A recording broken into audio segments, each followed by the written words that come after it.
Congress party ने अपना चुनाव घोषणा पत्र जारी किया।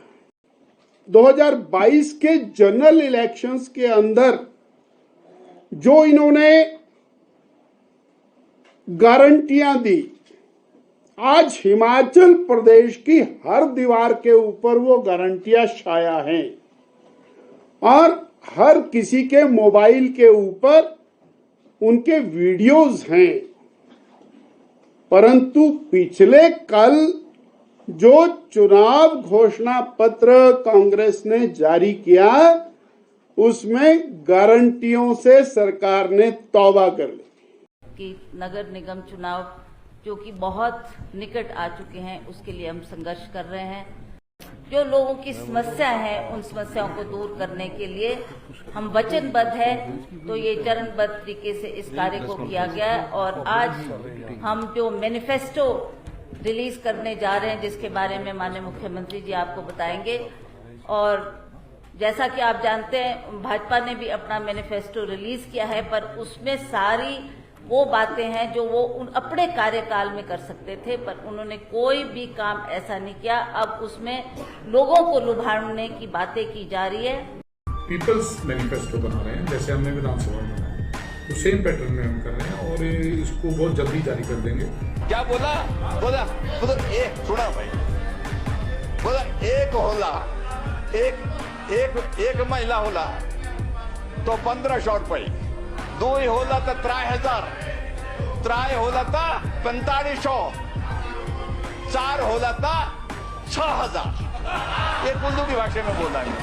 हिमाचल प्रदेश में कांग्रेस सरकार बनने के 10 दिन के भीतर ही ओल्ड पेंशन स्कीम लागू कर दिया जाएगा। हम कह रहे हैं कि जब मंत्रिमंडल पहली बार मिलेगा, अगर हमारी सरकार बनेगी, उसी मीटिंग में घोषणा आएगी, उस मीटिंग में से निकलकर कि पुरानी पेंशन आपको वापस मिलेगी। हम कह रहे हैं कि ये जो 63,000 खाली पद हैं, इनको भरा जाएगा। इससे ज्यादा आपको 1 लाख रोजगार आपको उसी कैबिनेट मीटिंग में तय होकर मिलना शुरू होगा। कांग्रेस पार्टी ने तय किया है कि सरकार आने पर 1500 रुपए आपको आपकी सहायता के लिए दिए जाएंगे। कांग्रेस द्वारा एमसी शिमला के इलेक्शन में गारंटी पत्र जारी न किए जाने पर भाजपा प्रदेश अध्यक्ष ने कसे तंज। नवनियुक्त भाजपा प्रदेश अध्यक्ष राजीव बिंदल बोले, 4 माह बाद भी सुक्खू सरकार पूरी नहीं कर पाई। फर्स्ट कैबिनेट में ओपीएस, महिलाओं को पेंशन व सरकारी नौकरियां देने की गारंटी। तेज तर्रार भाजपा नेता डॉक्टर बिंदल के अनुसार महज 4 माह में प्रदेश की जनता का भरोसा गंवा चुकी है कांग्रेस सरकार।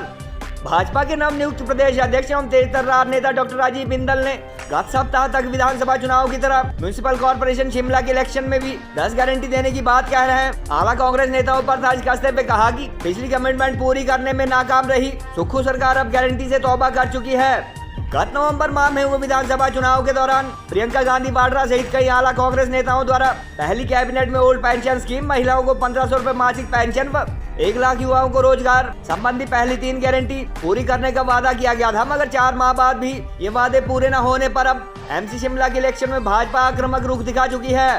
पूर्व में हिमाचल विधानसभा अध्यक्ष व कैबिनेट मंत्री रह चुके डॉक्टर बिंदल ने कहा कि सूबे की कांग्रेस सरकार अब समझ चुकी है कि उनके लिए गारंटी पूरी करना आसान नहीं है, इसलिए नगर निगम चुनाव में महज वादों से काम चला रही है।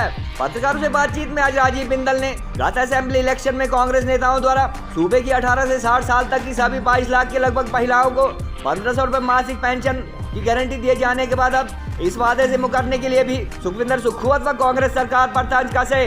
गौरतलब है कि कल कांग्रेस द्वारा अपना मैनिफेस्टो अथवा घोषणा पत्र जारी किए जाने के दौरान पीसीसी अध्यक्ष व मुख्यमंत्री ने भी एमसी शिमला में सत्तासीन रही भाजपा पर वादे पूरे न करने के आरोप लगाए थे और प्रदेश की आर्थिक स्थिति बदहाल होने के बावजूद 1,36,000 कर्मचारियों को ओपीएस की गारंटी पूरी करने का दावा किया था।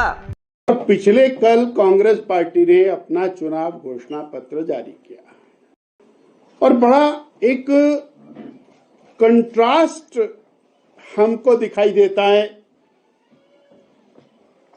लगभग 100 दिन पहले, 120 दिन पहले सत्ता में आई हुई सरकार, सत्ता में आई हुई पार्टी चुनाव लड़ रही है और 2022 के जनरल इलेक्शंस के अंदर जो इन्होंने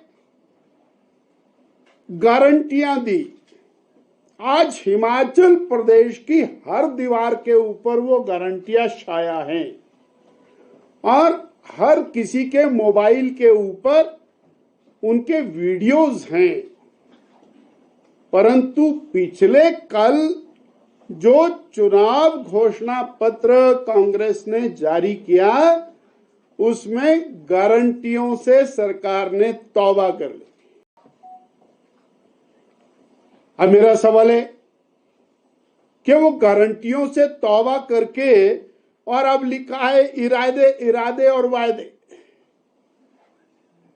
4 महीने में बदल गए।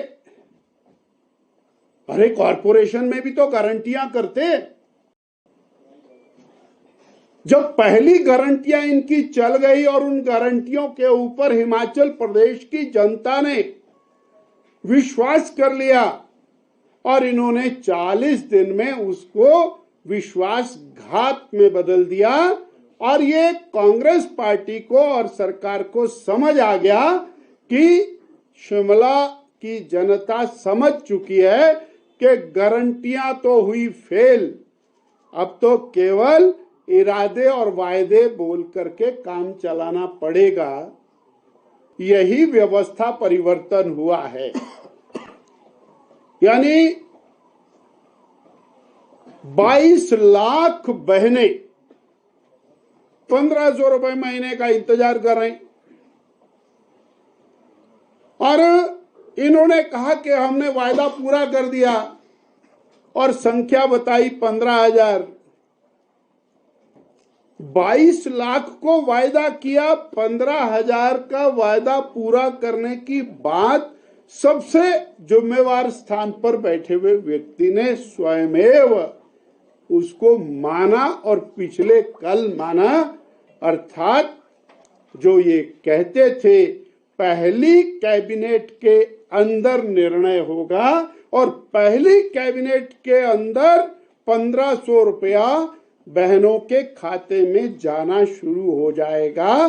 आज वो अपनी बात से पीछे हट गए, गारंटियों से भी पीछे हट गए और अब इरादे और वायदे के ऊपर वार्ता शुरू हो गई। सभी जानते हैं कि नगर निगम चुनाव जो कि बहुत निकट आ चुके हैं, उसके लिए हम संघर्ष कर रहे हैं। हमें खुशी है कि हमने इसकी घोषणा की और पिछली मर्तबा यहाँ पर भाजपा की सरकार रही और वो इसको बार बार टालते रहे, वो इसका सामना नहीं करना चाहते थे क्योंकि वो भली भांति इस बात को जानते हैं कि उनके कार्यकाल में भाजपा के द्वारा कोई भी ऐसा काम जनहित का नहीं किया गया। और जैसे ही हमारी सरकार बनी हमने ये निर्णय लिया। मैं धन्यवाद करना चाहती हूँ माननीय मुख्यमंत्री जी का कि इन्होंने ये निर्णय लिया कि हम कॉरपोरेशन के इलेक्शन करवाकर जो लोगों की समस्या है उन समस्याओं को दूर करने के लिए हम वचनबद्ध है। तो ये चरणबद्ध तरीके से इस कार्य को किया गया है और आज हम जो मैनिफेस्टो रिलीज करने जा रहे हैं जिसके बारे में माननीय मुख्यमंत्री जी आपको बताएंगे। और जैसा कि आप जानते हैं भाजपा ने भी अपना मैनिफेस्टो रिलीज किया है, पर उसमें सारी वो बातें हैं जो वो अपने कार्यकाल में कर सकते थे, पर उन्होंने कोई भी काम ऐसा नहीं किया। अब उसमें लोगों को लुभाने की बातें की जा रही है। अब हमने जो मैनिफेस्टो लाया है हमने ये ध्यान में रखा है कि लोगों की क्या क्या समस्या है, क्या क्या प्रॉब्लम्स है और कैसे हमने उनको सॉल्व करनी है, उसके बारे में आज ये मैनिफेस्टो हम रिलीज कर रहे हैं।